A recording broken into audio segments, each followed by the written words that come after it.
Hey, Dan Passarelli here. I just got finished doing our first total earnings domination class of the quarter, and I thought of something while we were doing the class.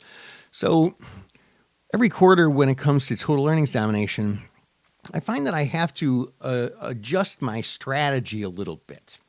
And mainly that is because of the volatility regime that we are currently enduring at the time. And what's interesting this time around is that we've got a pretty high VIX. This is a 6-month chart of the VIX, and we're at the highest level we've been in 6 months. We closed at 2037 today, which is actually down on the day even.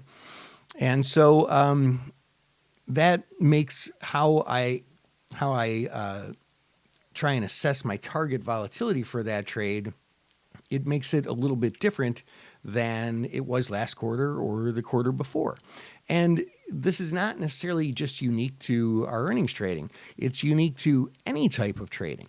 When the VIX is higher, and therefore all option volatility across the board is pretty much higher. I mean, not all of it, but statistically on average, if the VIX is up, we're going to see implied volatility be up in a lot of stocks.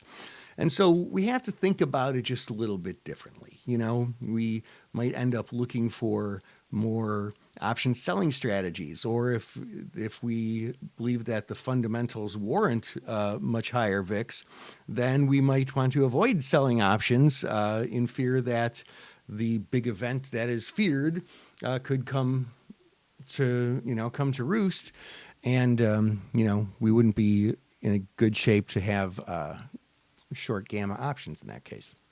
So it's just something to think about. We should always keep an eye on the VIX. When I wake up in the morning and get in front of my trading screen, the first thing I do is see where is the S&P 500 trading. Second thing I do is see where the VIX is trading.